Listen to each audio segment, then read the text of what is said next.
Superman is the most powerful, but also the most vulnerable superhero you can imagine. He's an incredibly conflicted, lonely, and lost person. It's a timeless story. Superman is a story for everybody. It's going to be intense, visceral, really exciting to watch. We need champions and we need someone to believe in. It's about the potential for every person to be a force for good. We have to believe that somebody can make things right. From the first time I could ever remember, Superman was one of the people I wanted to be.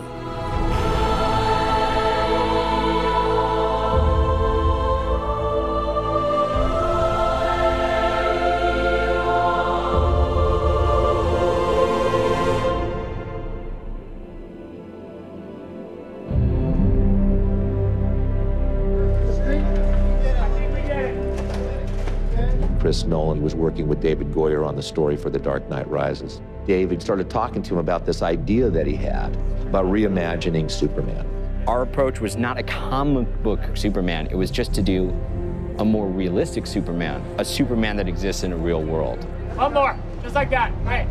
I remember I said to Zach, I don't know how you do this. I don't know how you take this character and modernize him and make him cool to a modern audience. And they pitched their ideas, and we were like, wow, they figured it out.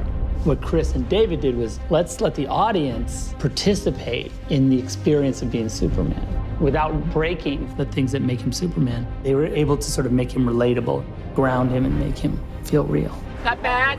The holy grail of the rehearsal is still out there. Working with Zach is great. His energy is always up.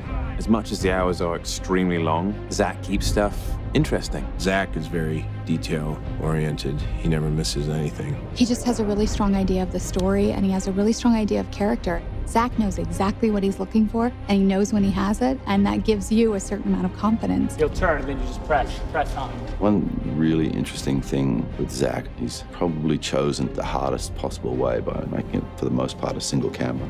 You don't work on movies of this scale with a single camera. Even though we're walking around and making shots, the frame is always being analyzed and refined as we go. Boom, they come off.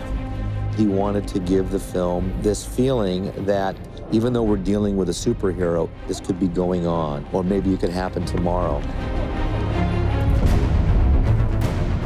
We tried to land Superman in America. It was really important to ground him in a reality that we can understand. This story is a very realistic mirror. It's a 2012, 2013 world. We wanted to have real places. We didn't want Superman to crash into a fictitious location. We wanted everything to feel as real as possible. There are ways into the story through that contemporary world. There's a real connection for the audience to understand this is our contemporary condition. The most minute little detail all the way to the biggest, broadest concept, all of it gets the same attention. It really makes the movie deeper and more interesting on every level.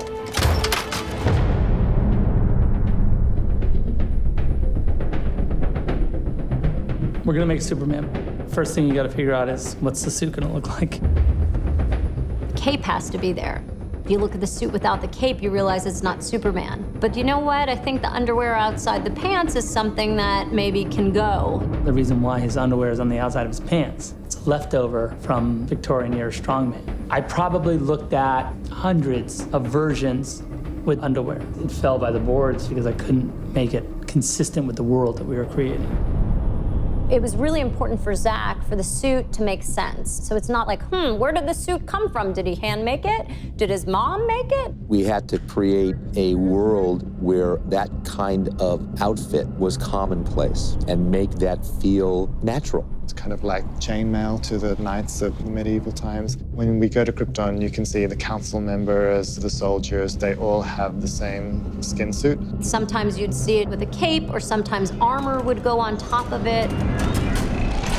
It's a really high-tech kind of fabric, which I think is a nice departure from the spandex. What's the S stand for? It's not an S. In my world, it means hope. Well, here it's an S. The Superman S is said to be the second most recognizable symbol on the planet other than the Christian cross. The fact that the S in a shield exists on the chest of a superhero from another planet is a huge design problem. So if the S glyph is related to Superman and the House of El... We see it on Jor-El and we see it on Lara as well. When you look at the council costumes, they all have their glyphs, their shield. We looked a lot at medieval heraldry and symbols of dynasties and guilds and things, so we created our own version of that. You have to go and find the why of it. You know, it's like an illuminated text. There's a reason why those monks have been redrawing that same thing for 1,000 years. It's got a very alien feel to it, while being recognizable as a suit that we know and love. It's that fine line of reinventing him, but still seeing him in there.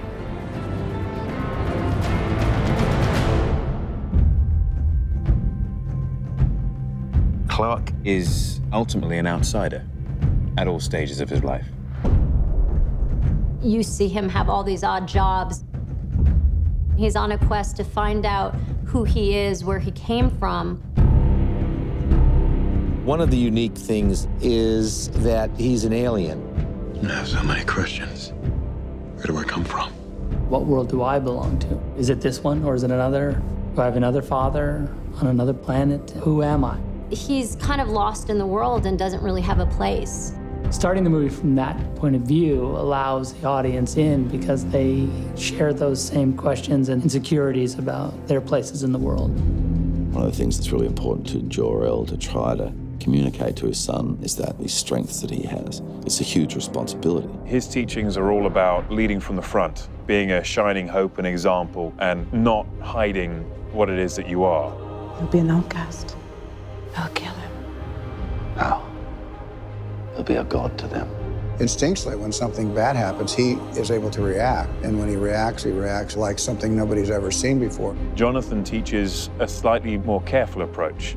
He's more protective of what Clark is. Things happen as he grows up where people know that he's different and they're hiding this secret. You're going to require as much strength morally when you have that much strength physically. Clark, you have to keep this side of yourself a secret. What was I supposed to do? Just let him die?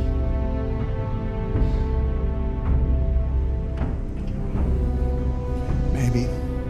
We have this character that has all these incredible powers. Everybody wants to fly.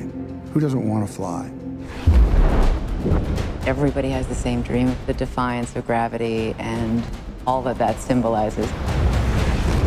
Obviously, we see Superman fly because he can control his power and his speed. I wonder what it would be like to be able to just take to the sky, to feel the wind through my hair would be the most incredible thing.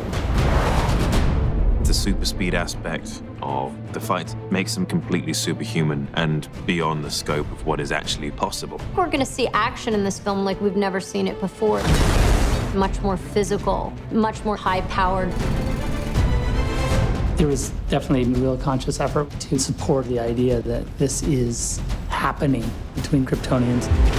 One of the talents that they would exploit would be that sense of speed to be able to vanquish their enemy very, very quickly. Superman is from another planet. He calls into question so much of what we take for granted, whether it be philosophical or physics. He has come to Earth to remind us of ourselves. Miss Lane, not a fan of the Daily Planet, but those pieces you wrote when you were embedded with the First Division were pretty impressive. Well, what can I say? I get writer's block if I'm not wearing a flak jacket. Lois has always been a strong female character. The difference is that our Lois is more proactive. She's doing all the things that she needs to do to understand this character that could save her world. How do you find someone who has spent a lifetime covering his tracks? He hasn't quite factored in the idea of being the savior of the world until Zod turns up. My name is General Zod. For some time, your world has sheltered one of my citizens. General Zod is the military leader of Krypton. He's a fiercely devoted warrior. I have a duty to my people, and I will not allow anyone to prevent me from carrying it out.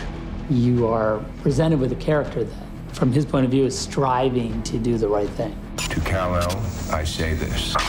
Surrender within 24 hours, or watch this world suffer. My hopes and dreams travel with you. The idea of these two people on a dying world having to make this sacrifice where they would say, you know, we're never going to see our child grow up, but we've got to put this message in a bottle. Clark gets his DNA from another galaxy, but he gets his character from Jonathan and Martha. You're the answer to Are We Alone in the Universe? Can I just keep pretending I'm your son? You are my son. Kevin plays the part with such tenderness and empathy and understanding. What do you do when you have an offspring that's this powerful to instill a sense of right and wrong? Well, look at you! Superman gets a lot of his strength from Jonathan and Martha, and the strength which Kevin and Diane brought to those roles flows off them in their performance. Dusty! Mrs. Kent, I'm Lois Lane from the Daily Planet, and I'd like to talk to you about your son. The protectiveness that she had. As a mother myself, that's something that I look to instill in my daughter. I can't print this, Lois. You might have hallucinated half of it. Harry, come on, it's me we're talking about. Perry White used to be an investigative reporter, and there's still some of that in him, but he has the responsibility of keeping people within the boundaries of good taste, let's say. Lawrence just made it so easy to fall into that sort of contentious relationship with me. I told you not to run with this. There's a humanity that goes through every character in this piece, whether it's Pa Kent, Jor-El, Lois, Perry White, or Zod for that matter. The actors are amazing, the director's amazing. I feel very, very lucky to be a part of this.